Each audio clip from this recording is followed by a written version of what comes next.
Buenas noches, compañeros, compañeras y maestro.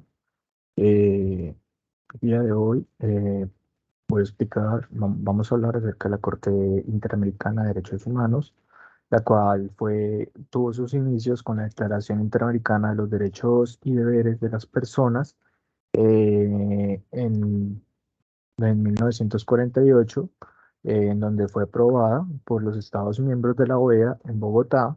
En 1960 se creó como tal la Comisión Interamericana de Derechos Humanos, la cual pues ya empieza a entrar en funciones. Después se celebró la Conferencia Especializada de Interamericana sobre Derechos Humanos en San José, Costa Rica, en 1969, y en ese mismo año se firma la Convención Interamericana de Derechos Humanos. Asimismo, en 1978 se da la Convención Interamericana sobre los Derechos Humanos, la cual empieza ya a entrar en vigor. Y en 1979 la Corte Interamericana de Derechos Humanos es formalmente establecida. Asimismo, también es de decir que durante el noveno periodo ordinario de las sesiones de la Asamblea General de la OEA fue aprobado el Estatuto de la Corte. Esto fue en 1980, y en 2009, durante el periodo ordinario de sesión, entró en vigor el nuevo reglamento de la Corte. Asimismo, es de resaltar que toda esta información fue tomada de la cartilla ABC de la Corte Interamericana de Derechos Humanos.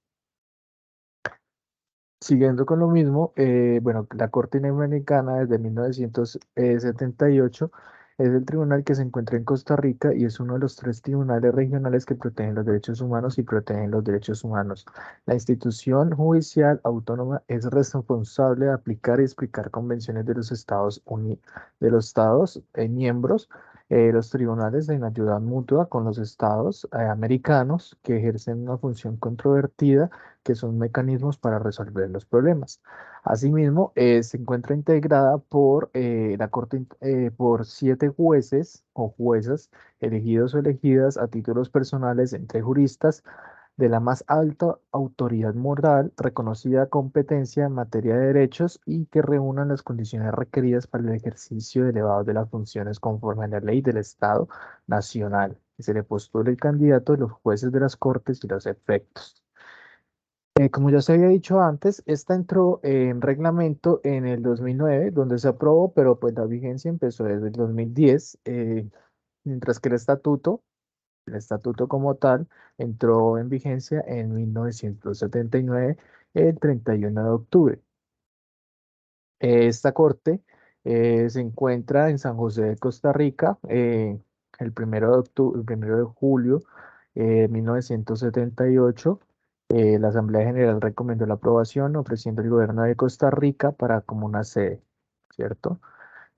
Asimismo, la función contenciosa de la Corte determina que un Estado incurrido en una responsabilidad internacional, una violación de derechos consagrados de la violencia de la Convención Interamericana u otros tratados de derechos aplicables.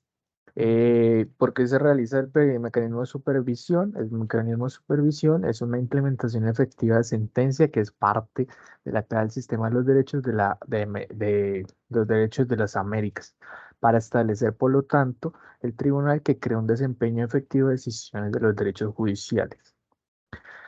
Asimismo, podemos decir de que el funcionamiento de la Corte Interamericana rige en funcionamiento como, bueno, los instrumentos que rigen la Corte Interamericana es una organización, un procedimiento con una función que se encuentran regulados en la Convención Interamericana. Esos son los instrumentos.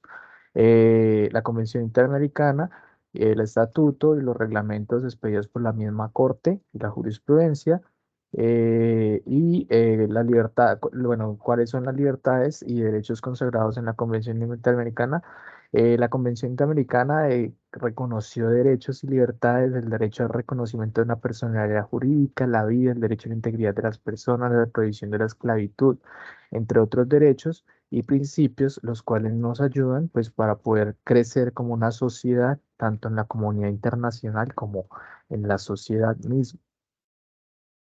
Es de resaltar que al ser este un tratado internacional, una convención, solo los países que se encuentren dentro de la convención, que hayan firmado y que estén en ella, y que todavía se encuentren vigentes en esta misma, van a regirle estos tipos de reglas, y a los que no, pues simplemente no se les va a regir como tal este tipo de regla, ¿cierto? Bueno, siguiendo con esto, vamos a ir a la segunda parte de este tema, el cual trata acerca de qué lugar podemos reconocer nosotros en nuestra ciudad como un lugar que muestre la corte, que muestre los derechos, los principios y que sea significativo para Colombia, como lo es Nueva York, con la diferencia étnica aquí. Entonces, yo muestro el parque del Moan, el cual, bueno, según los miembros, según la Carta Interamericana, la Carta de las Organizaciones de los Estados Americanos, dice que los pueblos americanos han dignificado a las personas humanas y que sus constituciones nacionales reconocen las instituciones jurídicas, políticas y rectoras de la sociedad que tienen como fin principal la protección de los derechos esenciales de las circunstancias y del hombre. Este parque es importante porque se puede ver la libertad del pensamiento, se puede ver el derecho a la libre expresión, se puede ver la cultura como tal, se puede ver como tal eh,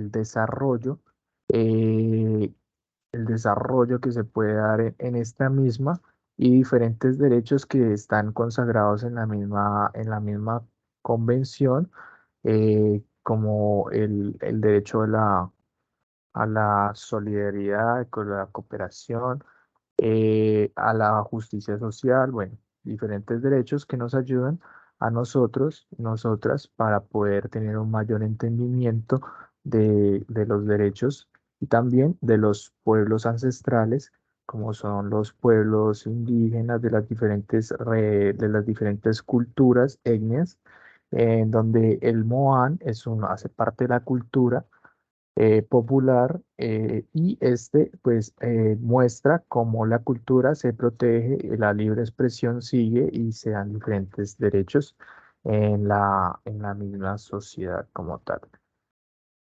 No siendo más, agradezco pues por llegar hasta el final, por verme y pues muchas gracias por todo.